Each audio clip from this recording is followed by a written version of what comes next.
Mas tem algo que me chama a atenção na história de Pedro. Jesus continuava acreditando nele. Sabe, Pedro ele foi intenso para ambos os lados e Jesus continuava acreditando nele. Sabe por quê? Porque existe algo que vai marcar a nossa história e não tem a ver com o quão constante a gente é, o quão apaixonado por Jesus a gente é, mas tem a ver com o quão disponível a gente está para que Ele transforme completamente a nossa história. Pedro ele era inconstante, mas era apaixonado, intenso, mas era inconstante. Ok, essas características marcam a história de Pedro, mas o que mudou a história dele não são as características de Pedro, mas são as características de Jesus na vida de Pedro. Jesus continuava acreditando em Pedro. Ei, deixa eu te falar uma coisa, o que vai afetar a tua história não são as suas características, mas é o quanto de Jesus você carrega na tua história. Pastor, você não tem ideia de como eu entrei aqui. Mano, eu não tenho a menor ideia, mas eu sei como Jesus está. Ele está de braços abertos, Ele continua acreditando em você. E o convite de Jesus para Pedro me chama a atenção, porque tem 3 chaves aqui que eu quero compartilhar com você nessa noite. Preste atenção nisso. Mateus 4:18. Vocês estão comigo? Diga amém. Mateus 4:18 diz assim: andando à beira do mar da Galileia, não precisa abrir não, só ouve bem rapidinho. 18:19 diz: andando à beira do mar da Galileia, Jesus viu 2 irmãos, Simão, chamado Pedro, e seu irmão André. E eles estavam lançando redes ao mar, pois eram pescadores. Versículo 19. Então disse Jesus: sigam-me e eu os farei pescadores de homens. Vocês podem ler junto comigo? Vamos lá? E disse Jesus: sigam-me e eu os farei. Aqui a gente tem 3 chaves incríveis, cara. Eu estava lendo isso hoje à tarde e elas saltaram aos meus olhos, sabe? Existem 3 ações que Jesus fala nessa simples frase que tem a ver com toda a nossa caminhada com Ele. Preste atenção.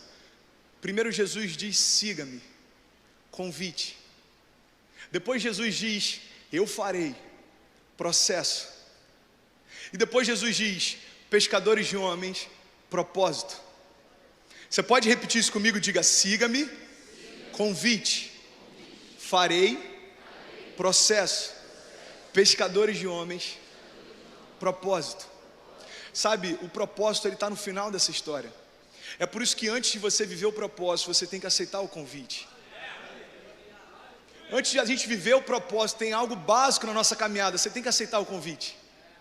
Agora, entre o convite e o propósito, existe algo onde muita gente fica pelo caminho, que se chama processo.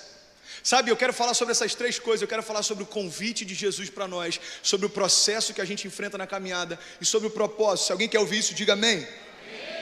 Eu vou ser bem rápido no convite, porque a gente já está bem acostumado a ouvir falar sobre o convite de Jesus, amém? Todos sabem o quanto a gente é apaixonado aqui na igreja por salvação.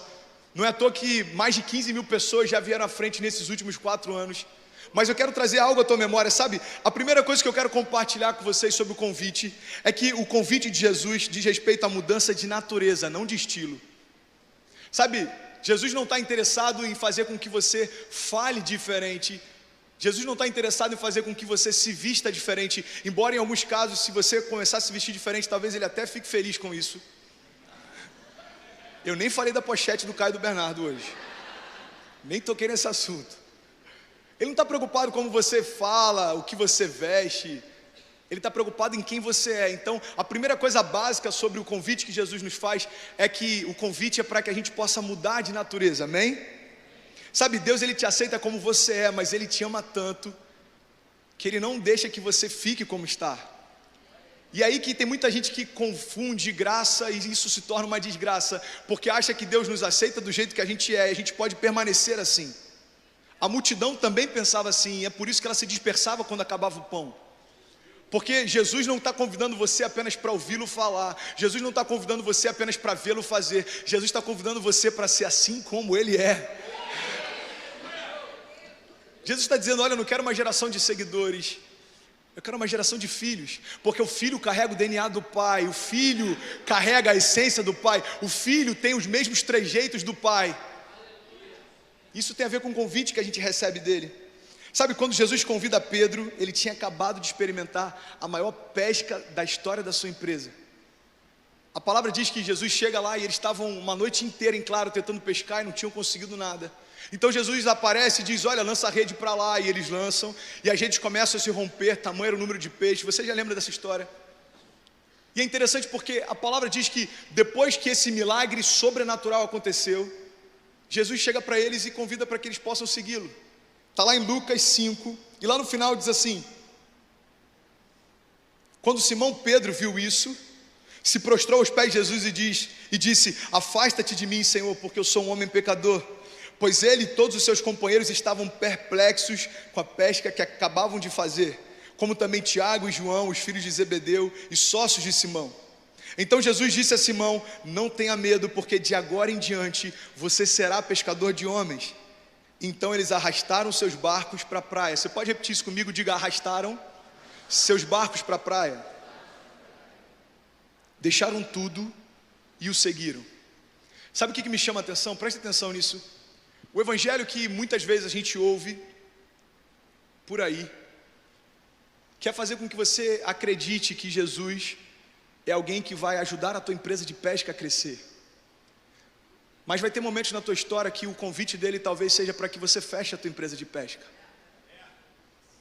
Sabe, tem muita gente que está achando que quando Jesus entra na minha história é para ele prosperar tudo que eu tenho.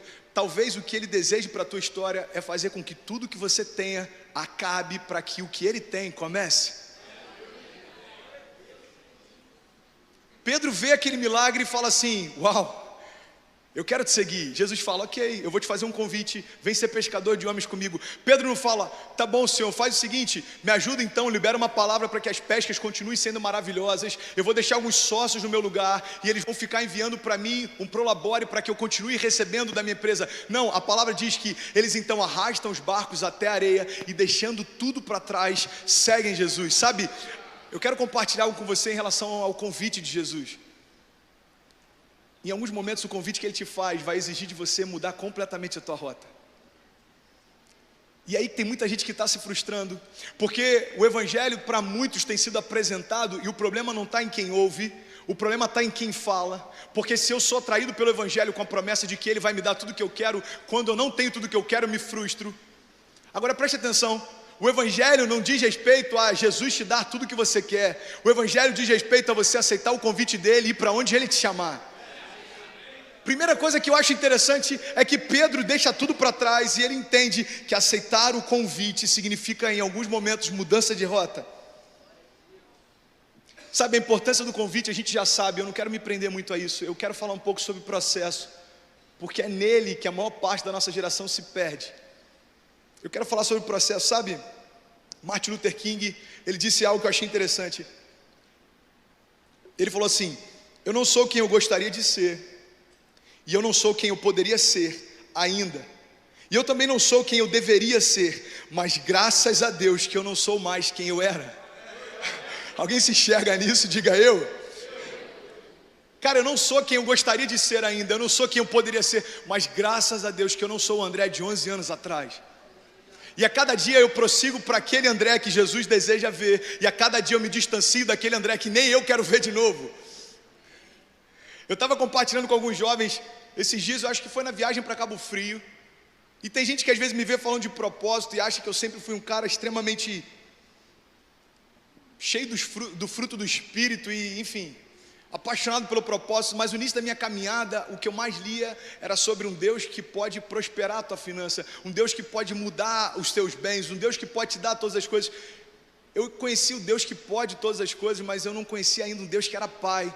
Eu lembro de uma vez que eu estava com os meus pais, e hoje eles estão aqui me ouvindo, e a gente discutiu na frente do escritório. Eu estava dentro do carro e eu dei um murro no para-brisa do carro, e eu quebrei completamente o para-brisa do carro. Eu lembro da vergonha que eu senti do meu pai, porque quando você está na adrenalina você faz coisas impensadas, mas quando ela baixa você tem vergonha do que você fez. Quantos aqui entendem o que eu estou falando? Eu lembro que quando eu olhei para aquilo, na hora o sentimento que eu tive foi: uau, o André de alguns meses atrás está querendo voltar. Mas o que é incrível é que conforme a gente vai caminhando com Jesus, essa distância ela está tão grande que você nem se lembra mais onde é que ficou. Pastor, como é que era o André de 11 anos atrás? Cara, eu tenho algumas vagas memórias de alguns testemunhos que eu tenho, mas eu estou tão focado naquilo que Deus quer fazer na minha história que eu não lembro mais daquilo que eu vivi para trás. Quantos estão entendendo isso? Diga amém.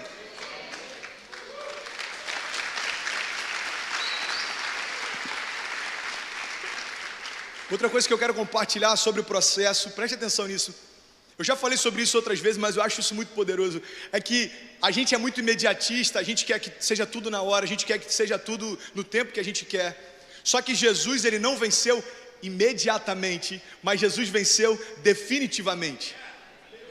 Sabe, Jesus, ele veio como uma criança, ele foi gerado no ventre de uma mulher, ele aprendeu a falar, ele aprendeu a andar, ele aprendeu as coisas ligadas à palavra de Deus, ele crescia em graça e conhecimento diante dos homens, do povo, ele aprendeu todas as coisas até que ele foi batizado e se cumpriu aquilo que era necessário. Jesus passou por todo o processo que era necessário para um judeu naquela época. Jesus, ele cumpriu tudo aquilo que era necessário naquela época, porque preste atenção nisso, o propósito de Jesus era cumprir todo o propósito e todo o processo, mas não imediatamente, porque ele sabia que quando chegasse no tempo da cruz, já haveria se cumprido todas as promessas que diziam a respeito dele, e ali então ele venceria definitivamente. Se Jesus tivesse queimado algumas etapas e algumas promessas a respeito dele não tivessem se cumprido, talvez até hoje a gente teria dúvidas se de fato ele era o Messias ou não.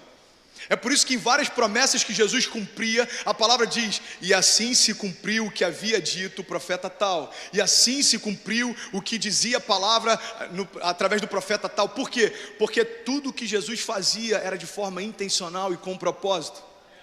Sabe, uma outra coisa que eu quero compartilhar com vocês, eu estou correndo, porque eu creio que tem muito de Deus para a gente ouvir aqui ainda, é que no meio do processo, uma coisa que a gente não pode esquecer, e às vezes é desafiador a gente manter isso em mente, porque quando as coisas começam a fluir, é natural a gente começar a achar que algumas coisas estão acontecendo porque a gente é bom, algumas coisas estão acontecendo porque a gente se tornou bom em algumas áreas, a gente aprendeu a fazer algumas coisas, então a palavra flui melhor porque eu aprendi a pregar.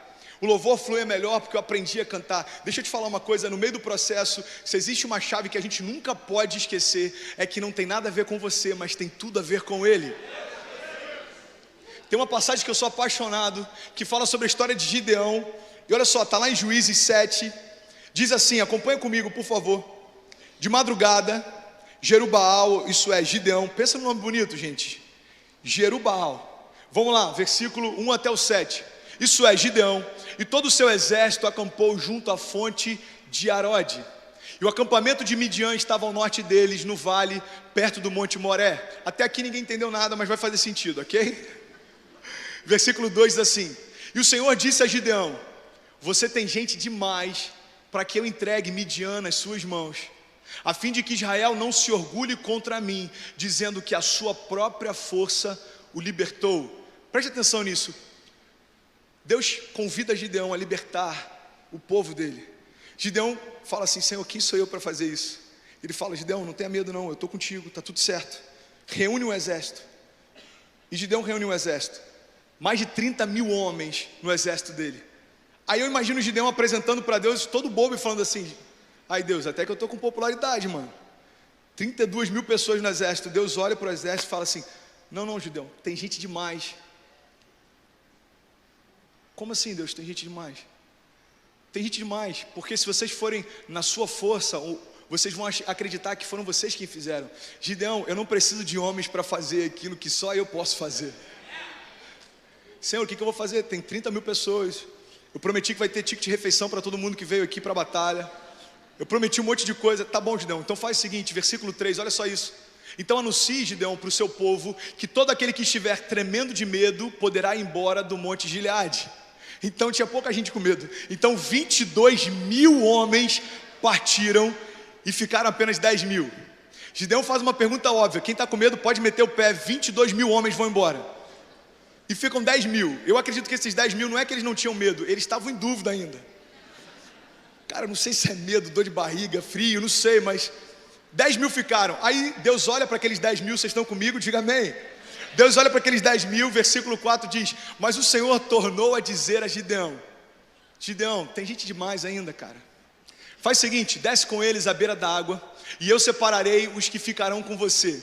Se eu disser, este irá com você, ele irá. Mas se eu disser, este não irá com você, ele não irá, ok? Versículo 5: Então Gideão levou os homens à beira da água e o Senhor lhe disse, sabe o que eu acho interessante? O Senhor lhe disse, tem gente demais. O Senhor lhe disse, continua com gente demais. O Senhor lhe disse, vá até o lugar. O Senhor lhe disse, faça isso. É impossível cumprir os propósitos de Deus se a gente não conseguir ouvir o que Deus está falando, amém?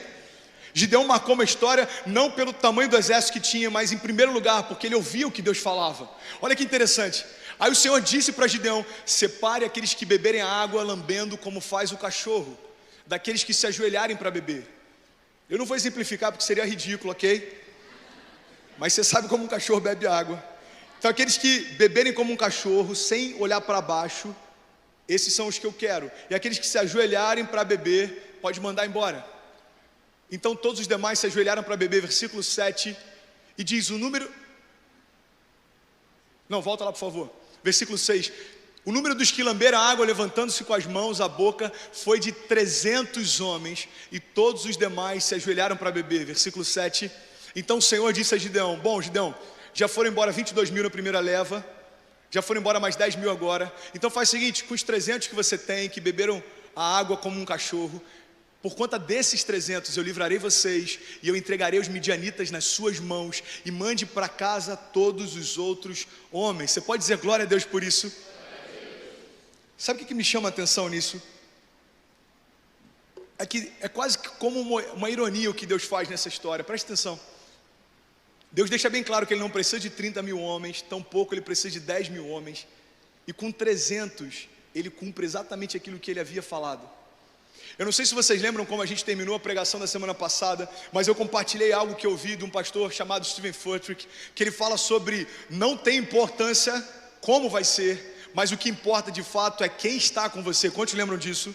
Meu irmão, então confia em quem e esquece o como. Sabe, o processo tem momentos em que a gente vai ser convidado a fazer coisas que parecem loucura, mas se a gente entende quem está direcionando, não tem por que temer.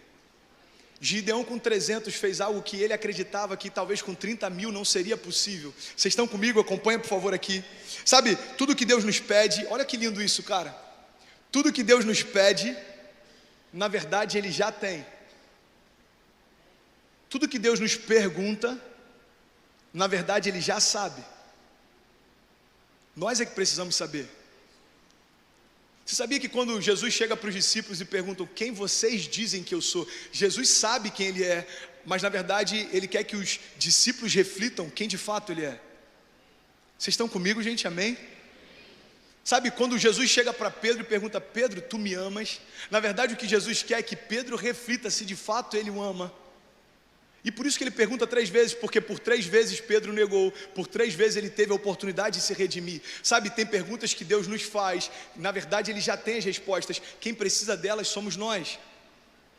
E é interessante porque no processo a gente vai ser cercado de perguntas de Deus, e é porque Ele quer trazer para nós respostas e direção. Acompanha comigo por favor, está lá em Marcos, capítulo 14, se tiver com a sua Bíblia, abre rapidinho, Marcos 14, versículo 27.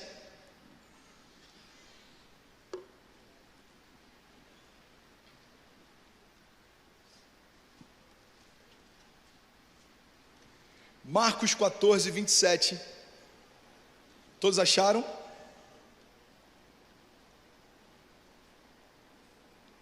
Diz assim: e disse-lhe Jesus, vocês todos me abandonarão, porque está escrito, ferirei o pastor e as ovelhas serão dispersas.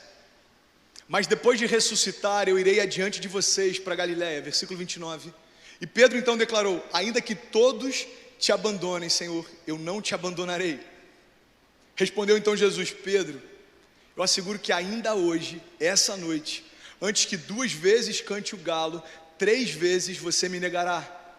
Versículo 21, mas Pedro insistia ainda mais, Senhor, mesmo que seja preciso que eu morra contigo, eu nunca te negarei. E todos os outros disseram o mesmo. Preste atenção nisso. Nessa passagem Jesus está dizendo para eles o que vai acontecer, e Pedro diz, Senhor, eu jamais te abandonarei, mesmo que seja necessário, eu vou morrer por você.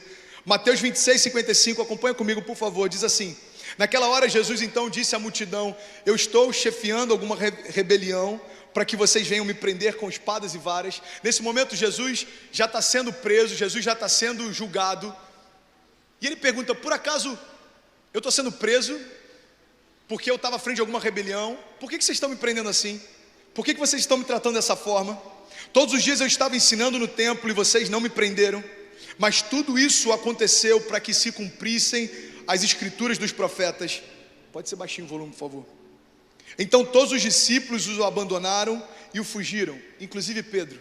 E diz assim: e os que prenderam Jesus o levaram a Caifás, o sumo sacerdote, em cuja casa se haviam reunido os mestres da lei e os líderes religiosos. Mas Pedro o seguiu de longe até o pátio do sumo sacerdote, entrou e sentou-se com os guardas para ver o que aconteceria. Pode colocar na tela para mim, por favor? Versículo 58. Gente, preste atenção, não perde nada. A gente está no final do segundo tópico e eu tenho certeza que algumas chaves vão virar dentro de você. Se puder, coloca para mim na mídia, por favor, Mateus 26, versículo 58. Acompanha aqui, diz assim: e Pedro o seguiu de longe até o pátio do sumo sacerdote. Você pode repetir isso comigo? Diga: Pedro seguia Jesus de longe. Você pode dizer mais uma vez? Diga: Pedro seguia Jesus de longe.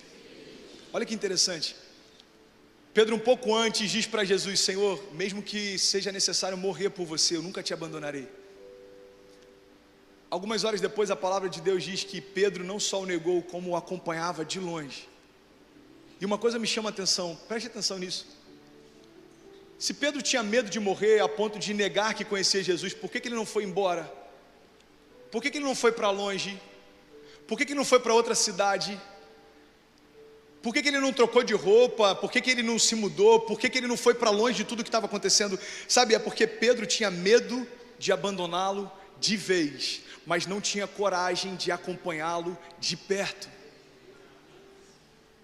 Preste atenção, meu irmão, porque a gente se encontra no papel de Pedro muitas vezes na nossa caminhada. Preste atenção nisso. Pedro tinha medo de abandonar Jesus de vez, mas não tinha coragem de acompanhá-lo de perto. Pastor, me dá um exemplo prático nos dias de hoje. Eu vou te dar. É aquelas pessoas que têm medo de sair da igreja porque não querem ir para o inferno, mas não têm coragem de caminhar com Jesus a ponto de se parecer com Ele. Pastor, não se encaixou na minha história. Tá bom, vou dar outro exemplo. São aquelas pessoas que têm vergonha de se dizerem crentes ou evangélicos, preocupados com o que vão falar, mas não têm coragem de se posicionar, embora gostem de ouvir as promessas que são liberadas sobre a igreja. Deixa eu te falar uma coisa.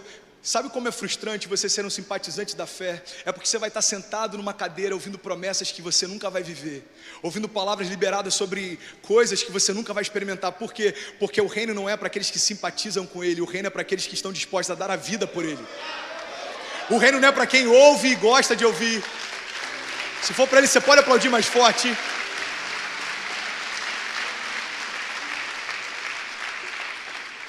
O reino não é para aqueles que gostam de ouvir. Cara, eu gosto de ouvir esse pastor falar, porque, não sei, eu sinto uma coisa boa quando ele fala, eu saio tão animado. Cuidado, você pode só estar sendo entretido. Cara, eu gosto de ouvir, cara, porque eles falam sobre chaves da casa própria, chaves disso, promessas. Cuidado, meu irmão, você pode estar sendo entretido com promessas que você nem faz parte delas, porque as promessas para a igreja, você tem que fazer parte de algo bem básico: ser igreja. Não, mas eu dizimo, eu não sou crente, mas até dizimo. Não estou dizendo eu fazer parte de um hall de membros de uma instituição. Eu estou falando você ser filho, porque a palavra de Deus diz que mesmo aqueles que fazem parte de um hall de membros, mesmo aqueles que dizimam, mesmo aqueles que ofertam, mesmo aqueles que expulsam demônios, mesmo aqueles que falam em línguas estranhas, mesmo aqueles que fazem coisas em nome de Deus, se não tiverem relacionamento com Ele, quando chegar o grande dia, Ele vai falar: desculpa, filho, mas eu nem te conheço.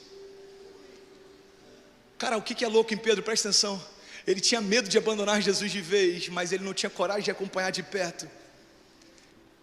Sabe, muitas vezes a gente faz isso. É quando a gente trata a caminhada com Jesus de forma conveniente. Tem alguém entendendo isso? Diga amém. Olha o que diz aqui Lucas 22, 54. Diz: então prendam. Eu sei que eu estou lendo algumas passagens um pouco fora de contexto, mas é só para a gente ganhar tempo. Diz assim: então prendam, e levaram para a casa do sumo sacerdote, e Pedro o seguia à distância. Outra passagem falando do mesmo momento. E Pedro então o seguia à distância, mas quando acenderam um fogo no meio do pátio e se sentaram ao redor dele, Pedro sentou-se com eles. Pode seguir. E uma criada então o viu sentado à luz do fogo, Uma mulher olhou para Pedro fixamente e falou: ei, esse homem estava com ele, pode seguir. Mas ele negou e disse: mulher, eu não o conheço, eu nem sei quem ele é. Pouco depois, um outro homem olhou para Pedro e disse: ei, você também é um deles, eu sei quem você é, eu vi você com Jesus. E Pedro disse: homem, não sou eu. Versículo 59, e cerca de 1 hora mais tarde, você pode dizer isso, diga 1 hora depois, outra pessoa afirmou: certamente esse homem estava com ele, pois ele é galileu. Versículo 60, olha isso, cara. E Pedro então respondeu: homem, eu não sei do que você está falando. E falava ele ainda, quando o galo cantou. Olha que louco isso. Versículo 61.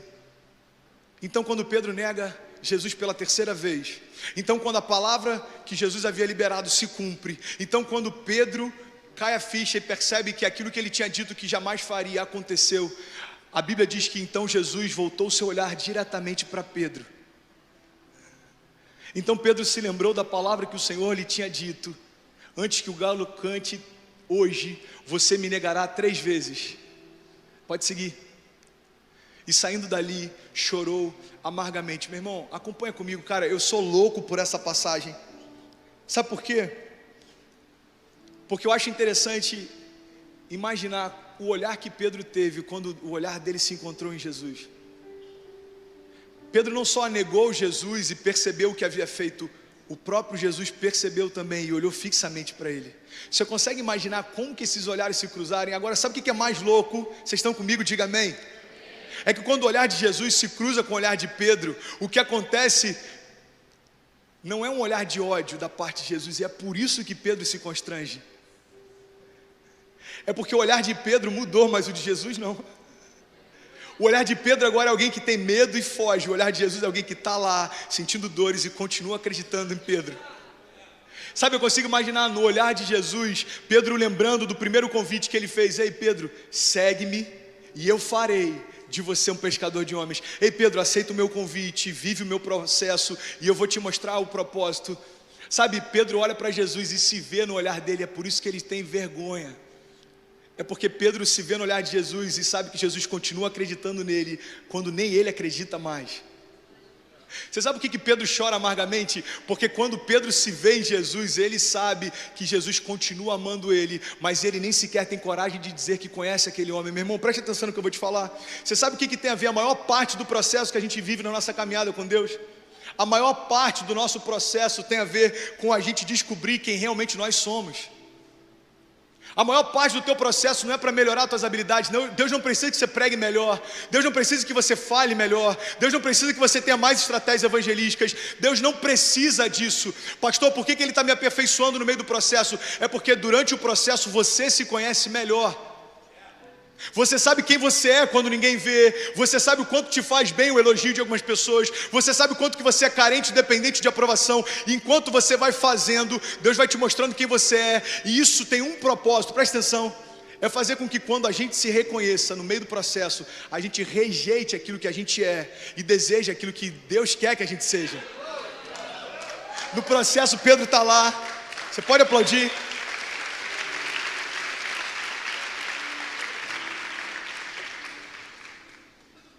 Pastor, qual que é o propósito de eu me encontrar no processo? É para que você olhe para quem você é e você deseje nunca mais ser aquilo. Pedro se olha, cara, no olhar de Jesus, ele fala: nunca mais quero fazer isso de novo. Você sabe por que ele foge? Porque ele tem vergonha. Ele foge porque ele tem medo. Ele foge porque ele se viu no olhar de Jesus e ele era completamente diferente de quem ele disse que seria. Senhor, se necessário for, eu morro por você. Mentira. Senhor, se necessário for, eu faço isso. Mentira. Presta atenção, tem uma frase do T.D. Jakes que eu achei maravilhosa. Ele diz o seguinte: as suas palavras vão contar aos outros o que você pensa, mas as suas atitudes irão dizer o que você acredita. Presta atenção nisso. As suas palavras vão dizer para os outros aquilo que você pensa. E é por isso que tem muita gente que se ilude com bons discursos, porque se você é eloquente, a tua palavra convence com aquilo que você pensa, mas as suas atitudes mostram aquilo que você realmente acredita. Meu irmão, quando chega na hora de morrer por Cristo, as palavras de Pedro não sustentaram aquilo que ele dizia. Sabe, tem momentos na nossa caminhada que aquilo que a gente diz que é, não tem importância. Tem momentos, e eu já falei sobre isso, tem momentos que você está no leito de hospital, tem momentos que você está com uma doença dentro de casa, tem momentos que seus pais estão se divorciando, tem momentos que se você experimenta o céu na terra dentro da igreja, mas a tua casa está no inferno, meu irmão, ou você sabe quem você é, ou você desiste no meio do caminho. Pastor, qual que é o intuito do processo? É mostrar para você, cara, quem você é, para que você possa deixar isso de lado e desejar ser quem Ele sempre sonhou para você. Vocês estão comigo? Diga amém.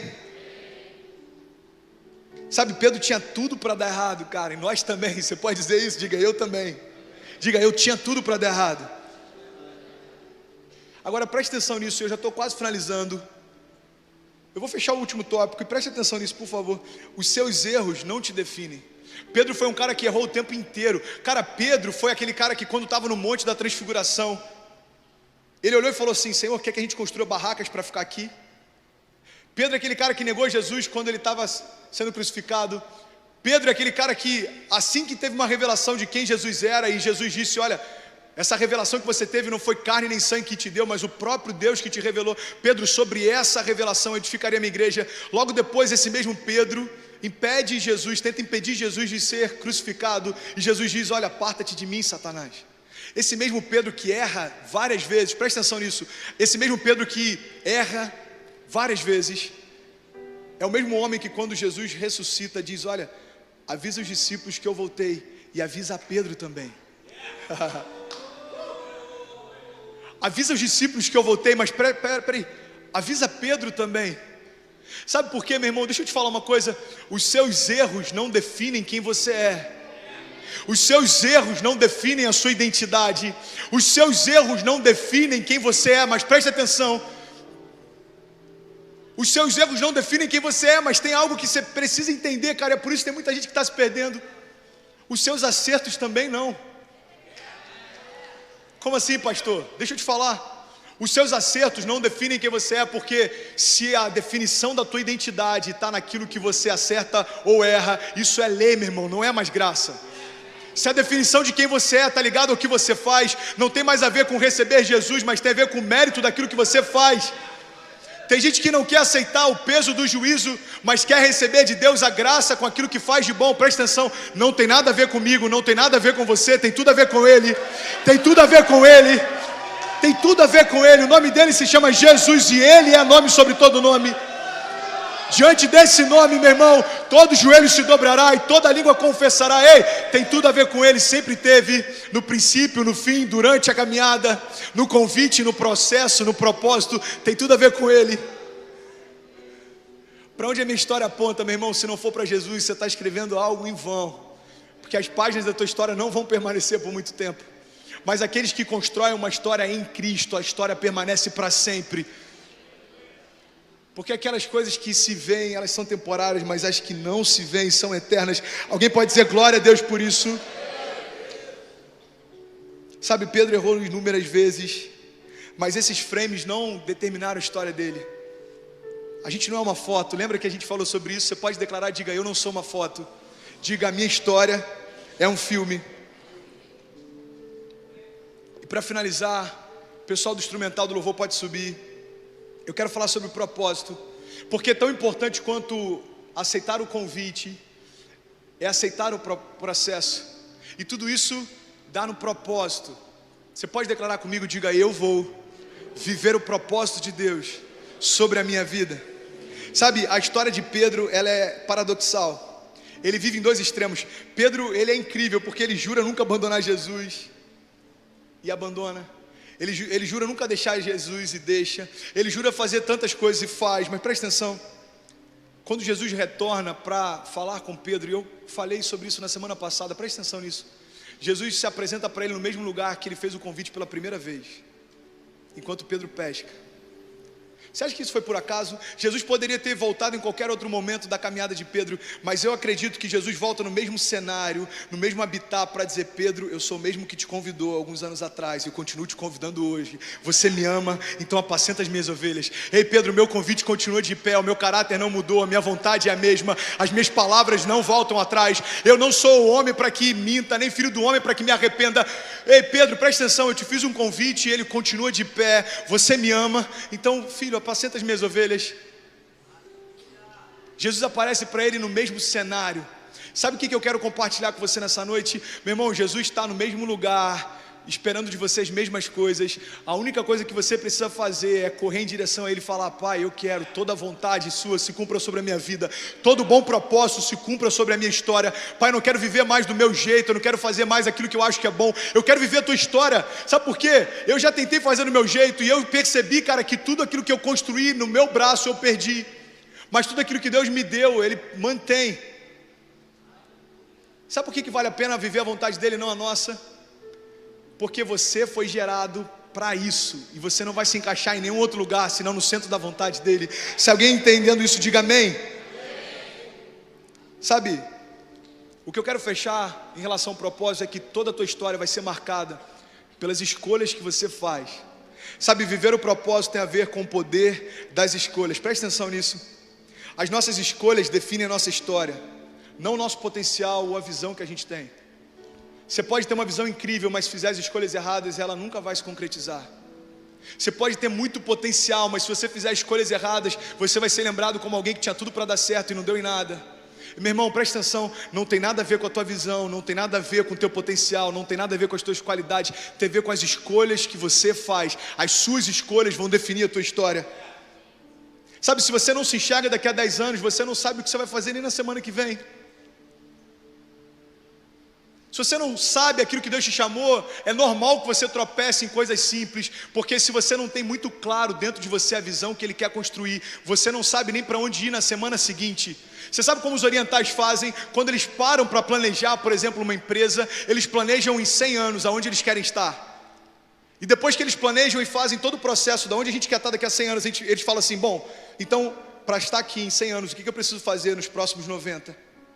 Aí eles traçam os 90 anos e falam: ok, para chegar nesses 90, o que eu preciso fazer nos próximos 80, nos próximos 70, o que eu preciso fazer ano que vem, o que eu preciso fazer hoje? Preste atenção, se você não tem uma visão de futuro, você não sabe lidar com o teu presente também.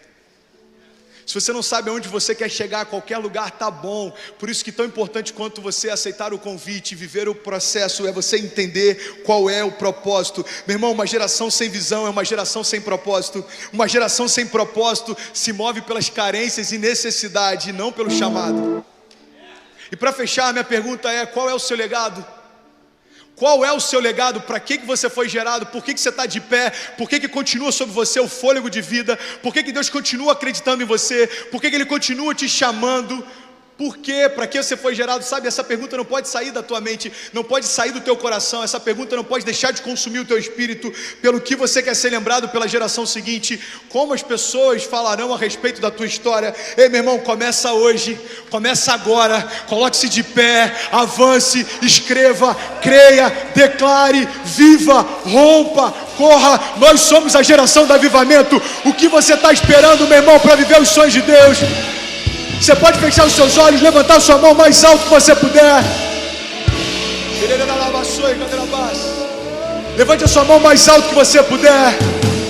Eu quero te convidar, ofereça a Ele a tua melhor adoração. Se renda a Ele, se renda a Ele, se renda a Ele, se renda a Ele.